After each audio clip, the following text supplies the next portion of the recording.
Assalamualaikum warahmatullahi wabarakatuh. Alhamdulillahi rabbil alamin. Wassalatu wassalamu ala asyrafil anbiya wal mursalin wa ala alihi wa sahbihi ajma'in. Amma ba'd. Di dalam sebuah hadis yang diriwayatkan oleh Iyad bin Khimar radhiyallahu anhu qala Nabi sallallahu alaihi wasallam man tawadda'a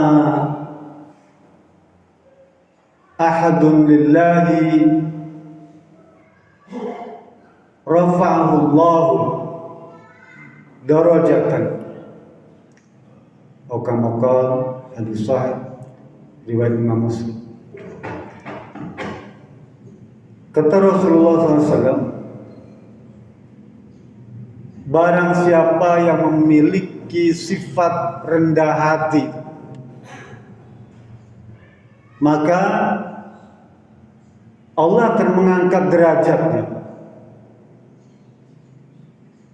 Dalam hadis lain Rasul berkata, Inna Allaha uhiya ilayya an tawadda'u hatta la yafkhara ahadun ala ahadin wala baghi ahadun ala ahadin. Sama. Sesungguhnya Allah Subhanahu wa taala telah memberikan wahyu kepadaku agar memiliki sikap rendah hati. Apa tujuannya? Atau sampai kapan rendah hati itu? Sehingga seseorang itu tidak merasa lebih mulia atau lebih terhormat dibandingkan yang lainnya, serta seseorang tidak akan menzalimi orang yang lain. Kalau begitu, sikap rendah hati ini adalah sikap yang mulia, Pak. Karena memang telah diwasiatkan oleh Allah Subhanahu wa taala dan dipesankan oleh Nabi Muhammad sallallahu alaihi wasallam. Bahkan kata beliau, ini merupakan satu amalan untuk mencapai akhirat yang lebih baik. Walal akhiratu khairul laka minal ula. Akhirat yang lebih baik itu diantaranya adalah memiliki sikap rendah hati. Lawannya adalah tinggi hati. Tinggi itu adalah warisan daripada iblis, syaitan, sombong, ujub. Itu adalah lawan daripada rendah hati. Dan itu diwarisi oleh musuh-musuh Allah Subhanahu wa taala, musuh Nabi Muhammad dan musuh orang-orang beriman. Sikap angkuh, sombong.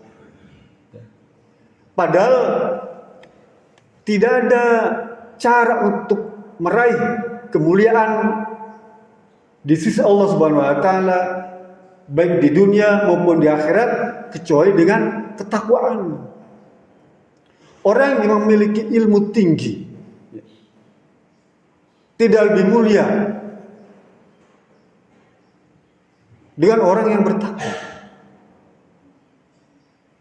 Jadi ketakwaan ukurannya.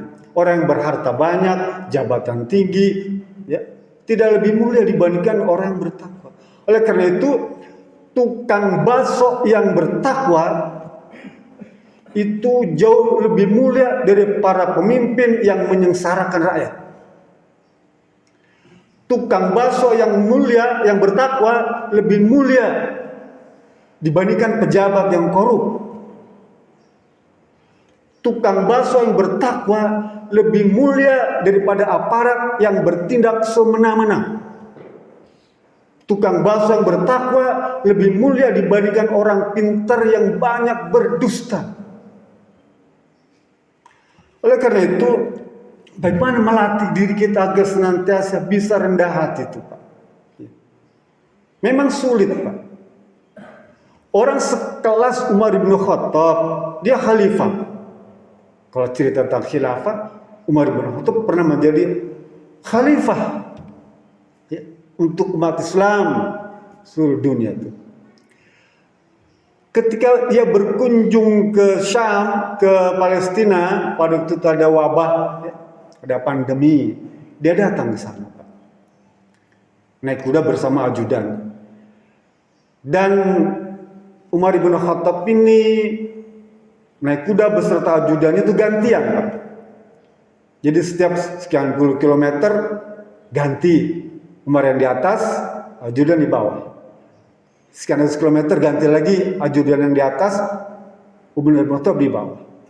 Begitu masuk pintu gerbang Syam, ya, Palestina itu, pas giliran Umar bin Khattab harus turun dari kuda tuh, dan ajudannya naik ke atas pelana kuda. Pada waktu itu gubernurnya adalah Ubadah bin Jarrah. Ubadah bin Jarrah itu adalah salah satu dari dua calon khalifah pengganti Nabi Muhammad, Pak. Hebat. Ubadah bin Jarrah ini orang hebat. Dia sekelas Abu Bakar. Cuma karena keduluan Umar bin Khattab membayar Abu Bakar saja tuh.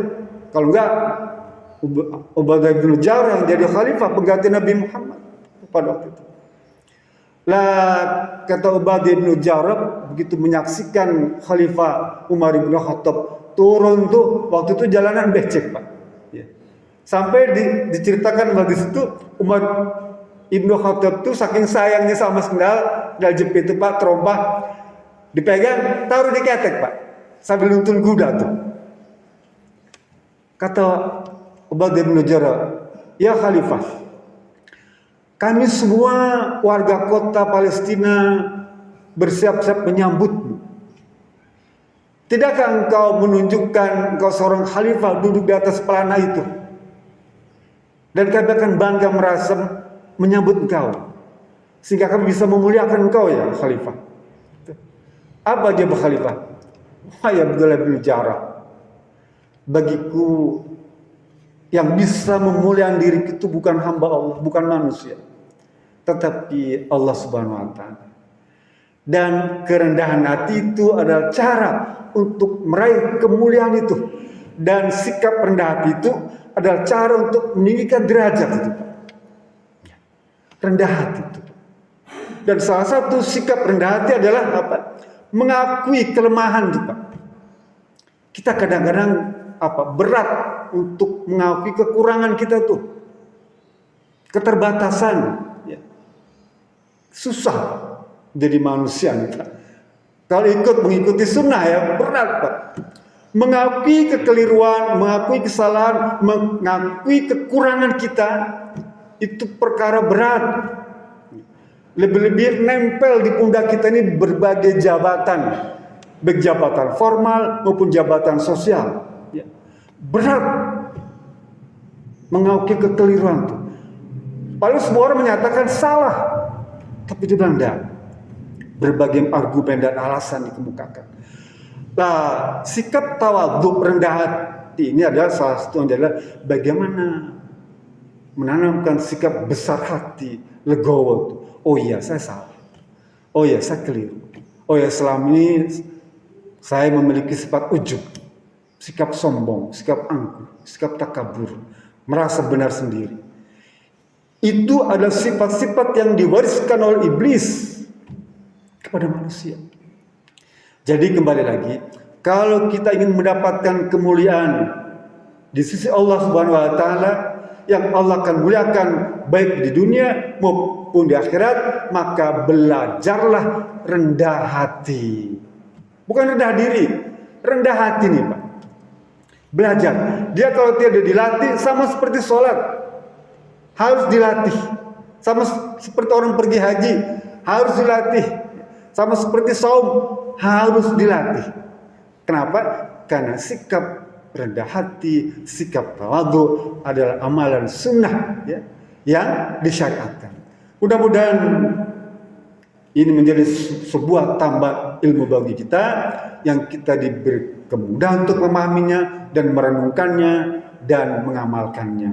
Billahi sabilah. Assalamualaikum warahmatullahi wabarakatuh.